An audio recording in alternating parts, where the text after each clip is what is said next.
Piece, people and possibilities in Jammu and Kashmir, जो कि जैसा कि सफात जी ने बताया कि कश्मीर में SKICC में जो 2 दिन का ये सिंपोजियम नहीं है, एक ये मिशन है कि किस प्रकार से अमन, चैन और संभावनाओं की तलाश जो इस देवभूमि पे, जो प्रकृति ने इतना खूबसूरत इसको बनाया है और जहाँ वास्तव में स्पिरिचुअलिटी की बात होती रही है हजारों वर्षों से, जहाँ शैविज्म, रेसिज्म और बुद्धिज्म के ऊपर बात होती रही, जो एक सुकून देता है, जो हमसे हमारी पहचान कराता है, उस शक्ति को, उस तत्व को जब हम जान लेते हैं तब हमारा अमन से परिचय होता है। उससे अलग कोई भी घटना जो दहशत को अंजाम दे या कोई डर या खौफ पैदा करे, तो ऐसे वातावरण में, ऐसी प्रकृति के बीच उसकी कल्पना भी गलत है। और अगर वो यथार्थ में होता है तो उसको, जैसा कि अभी हमने देखा कि पहलगाम की घटना के बाद पूरा कश्मीर सड़कों पे आया और उन्होंने ऐसी घटना का विरोध किया।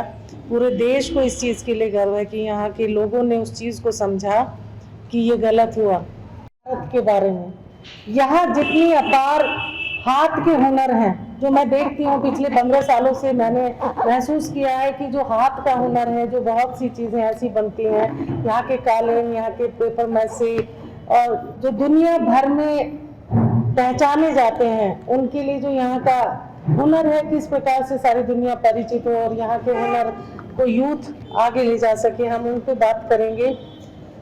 Pathways to sustainable livelihood and inclusive growth कैसे हो, इस पे बात करते हुए हम स्पिरिचुअल हेरिटेज और इको टूरिज्म के ऊपर इस कॉन्फ्रेंस के माध्यम से जोर देना चाहते हैं। और इसी का नतीजा है कि कल्चर टूरिज्म मिनिस्टर खुद, जब उन्होंने इस कॉन्फ्रेंस के बारे में सुना और उनसे हमने रिक्वेस्ट की, तो वो खुद चलकर कश्मीर आ रहे हैं। ये हम सबका सौभाग्य का विषय है। और बहुत बड़ी बात है कि यहाँ के जो लेफ्टिनेंट गवर्नर हैं आदरणीय मनोज सिन्हा जी, उन्होंने इसमें कॉन्फ्रेंस में आने की स्वीकृति दी। और उनके लिए भी जिस प्रकार से उन्होंने लगातार अपने जीवन के इतने बड़े समय को एक इंटरकनेक्ट किया है सोसाइटी को, और आप सब भी उसके गवाह हैं कि जो हमारे गवर्नर साहब हैं, लेफ्टिनेंट गवर्नर साहब, उन्होंने बहुत इस दिशा में काम किया है। वो भी इस कार्यक्रम में रहने वाले हैं। और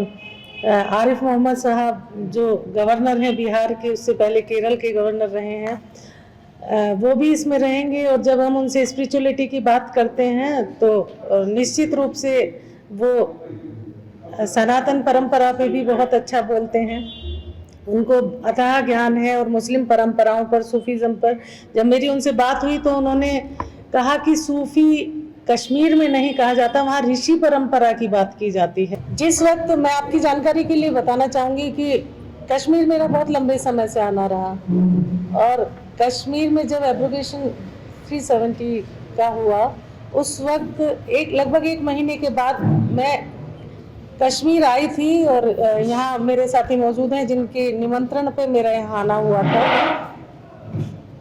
उस वक्त भी बहुत से लोगों से व्यक्तिगत रूप से बात हुई।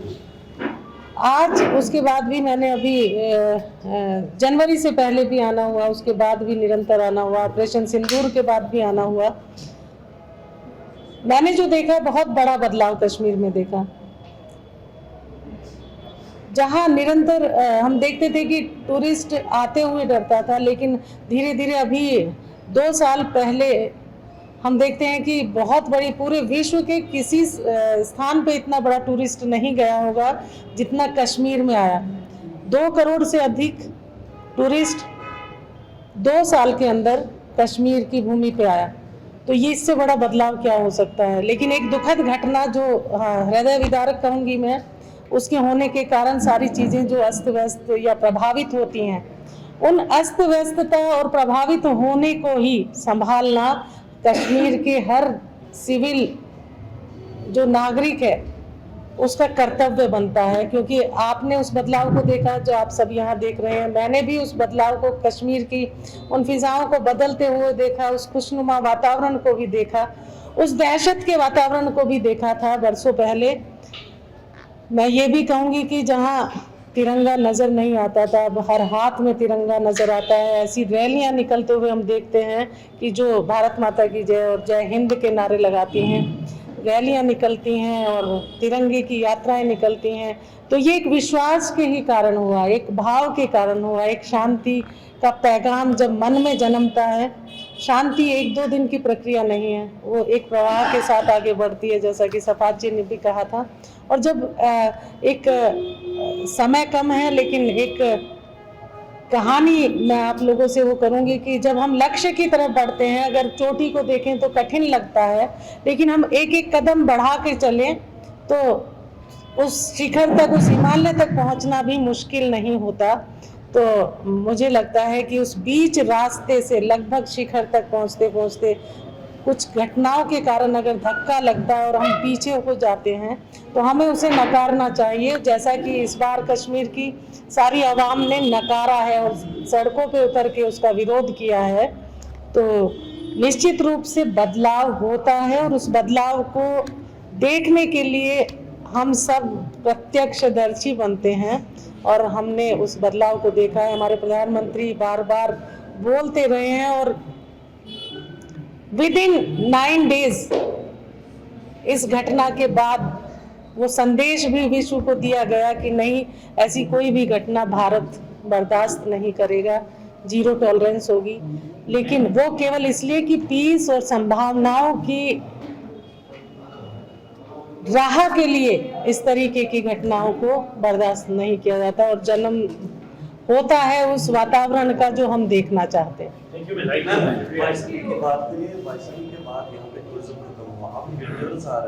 आप क्या करना चाहते हो यहाँ पे जो टूरिज्म वापस आएगा? जब इस प्रकार के आयोजन होते हैं या इस प्रकार के प्रयास होते हैं, आयोजन की बात नहीं करूंगी मैं, किसी के भी मन में ये जन्मता है या कोई तिरंगा हाथ में लेके आगे बढ़ता है या ये सोचता है कि हमें पीस और अमन की बात करनी है, खुशहाली की बात करनी है, तो हर भाव, हर प्रयास एक उस बूंद की तरह है जिससे सागर बनता है।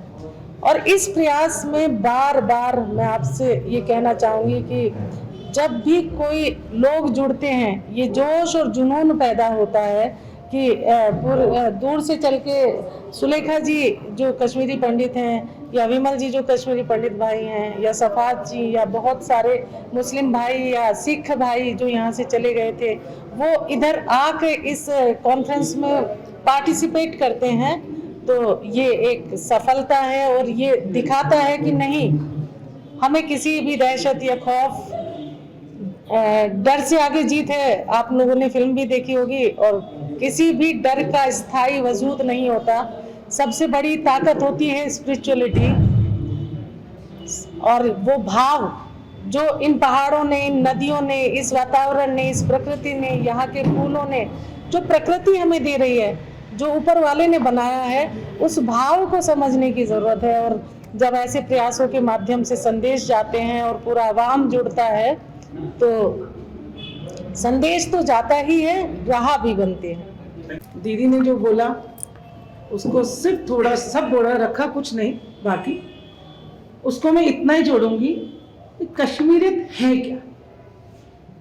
हमें जो सूफियों ने या संतों ने इस कश्मीरियत का मतलब क्या था जो कहीं खो गया है।